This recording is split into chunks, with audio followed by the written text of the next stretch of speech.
Yeah? Anybody beat that? Orcas Island. Orcas Island. Oh, hey. I think he's got you beat. Good to see you here from representing the islands. All right. It's amazing there's this much interest for it, so that I'm pretty stoked about that.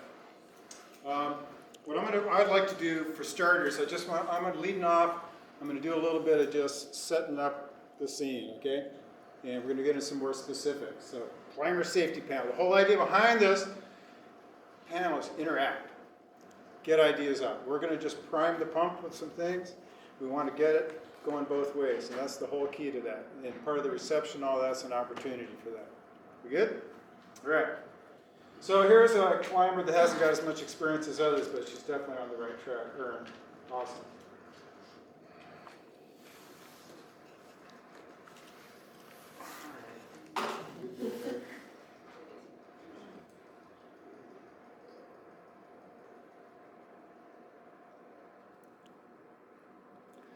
Talk about stats. What do the numbers say? What's a statistic? Well, I know one thing is I don't want to be a statistic in this game. So basically we're going to look at some occupational things, just an overview of how they count the numbers. But I want to say, what are the numbers? The numbers tell us some things, the numbers tell us some lies. One of the lies is that probably at least 2/3 of the accidents, including fatalities in our industry, go unreported. And working with like the local Washington Board of Labor and all, they'll verify that. And it's staggering to find that out. So when you see the numbers, bear in mind, they're really magnified. But what they do show us is some trends. So there is a body of evidence. You take a look at it, it's dangerous. People get killed. How many people personally know somebody that's been killed doing tree work? See, I mean, that's sobering. We're not talking about driving cars and stuff, which is a big risk. We're talking about doing our work. I mean, if we were at the supermarket, how many people knew people that died at the supermarket doing work? Okay, so it is dangerous. Police and fire are dangerous. Just numbers. These are the ones. And one of the things I think that makes a big difference, the reasons why we, in our industry, get hurt more is nobody goes to the police department or the fire department, says a house burning, here's a shiny red truck and an axe, go to work. But man, we go all the time to get chainsaw, get to work, hey, pull on that road. So training is a big deal. So these are the basic places where OSHA, WSHA, WorkSafe BC, they categorize things and they lock them up. They just want to put them in boxes. Transportation, it's dangerous. I'm sure a few of us have had an incident with a chipper or a truck, whether it was driving or backing. Fall from a tree. How many people have fallen from a tree while they're working? And will admit it. Yeah. Does rappelling off the end of your rope count? Yes, yes it does. Yes it does. All right. How many people have died from it? Oh. Not yet. I've witnessed one personally. It's not fun. Anyway, struck by. That can mean anything. Ground people get struck by a lot. Why? Because they're in the zone. Communications. And that was a fatality for falling. Here's a crazy thing. If we look at what's reported, and that's what we're going by, there's going to be holes in it. Half of those struck bys are in falling. Arbors. We're not talking timber. Falling. So we're looking at trends and tendencies, places where we maybe need to be more careful, put a little more thought into it. Electrical. I know there's people in this room that have experienced electricity. Yeah? Yeah? How many people have felt electricity when you're working? Yeah. So this is real shit. Pardon my language. It's pretty real. The thing about electricity is lots of people die from it. Like the percentage of people that die from electrical contact in relation to other accidents, whatever you want to call an accident. Accident basically to me, unplanned event that had a negative consequence. Put it like that. You can go into a lot of other things that somebody else might later talk about what's an accident. It's something bad happened that you didn't plan. Electrical ones have a way higher percentage of fatalities. And here's the other thing. Arborists. Half of our electrical deaths are on low voltage lines. Half of it. We're talking the service drop to the house. And there's more than one kind of service drop to the house. you know. So things that we got to know. So we're not going to get into all that. This is, I just stole this from TCIA just to give you a little bit of that. It's in the latest one, just talking about where they are. But if you look at the 202, now this is accidents, not fatalities, just accidents. Struck-bys lead it.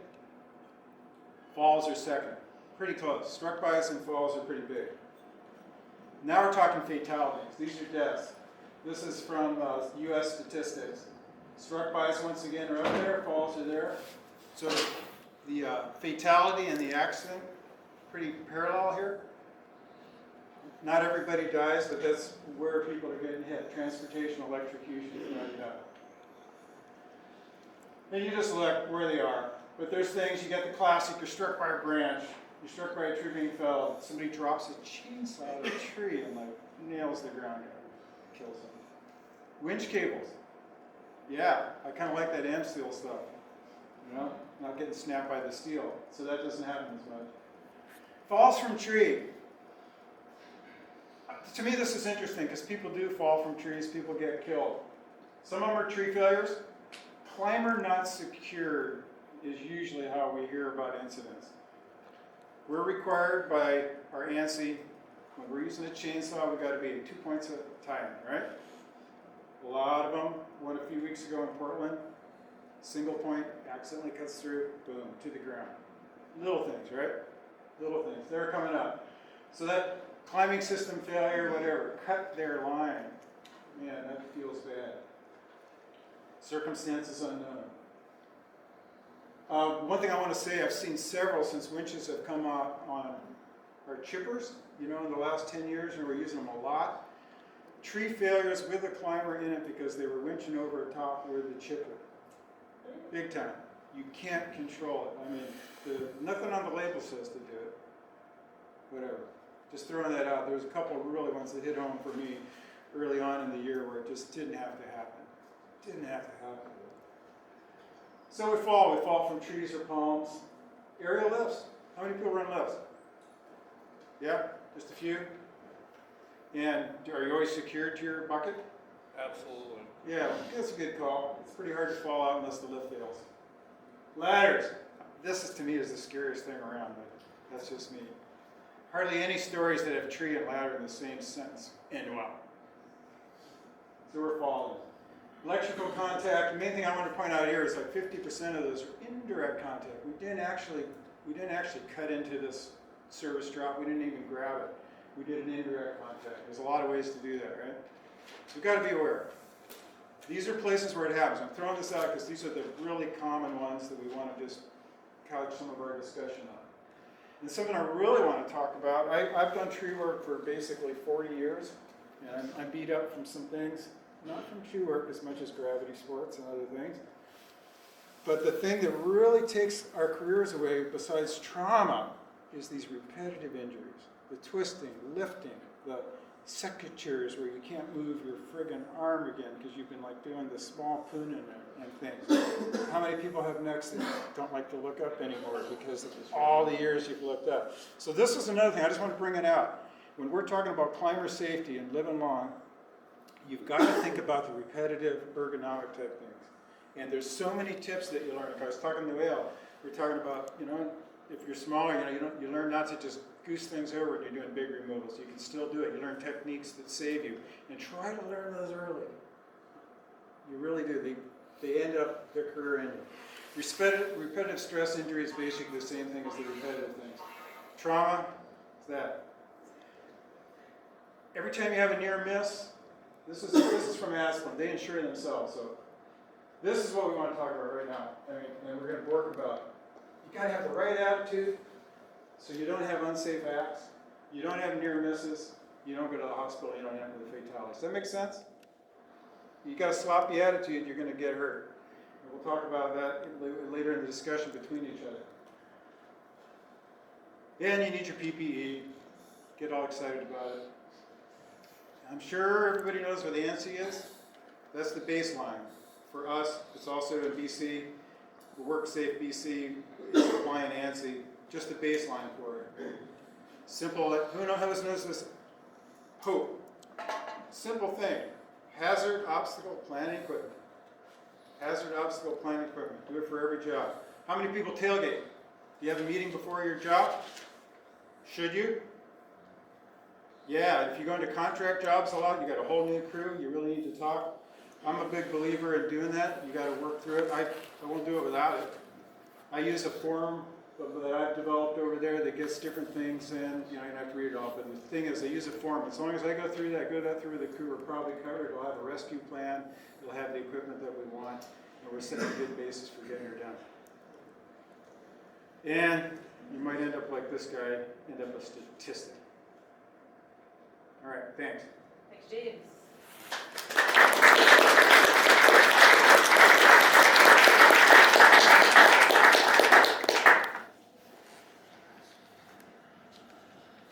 So thank you, James. I think we're going to not have questions right now. Although I did have one question for you, James. You said Yeah. you've been in the business for 25, 30, 40 years. Yeah. How do you keep from getting hurt? How have you not become a statistic? Well, I have gotten hurt, and I've gotten hurt on the chipper, like dragging and twisting, like you're running with it, and it stops, and you tear your rotator cuff out. Hurt shoulders, I thought I was doing a Tarzan swing, and it turned into a Georgia jungle, you know, like getting bold. But I do say I've really, and I've hurt my back lifting over the years, so I gradually just get it, I am bending my knees, or no, I'm going to ask somebody to help me move that thing. And with age, you get a little more grace period, you know, they're not expecting you to, oh man, you got to kill it all. But sometimes we just got to respect that at every level. Like in the industry, we've got to train, like, you got to do things within a thing you can sustain for your career. This industry chews them up and spits them out. It really does. Chews you up and spits you out. For money, it's worth it.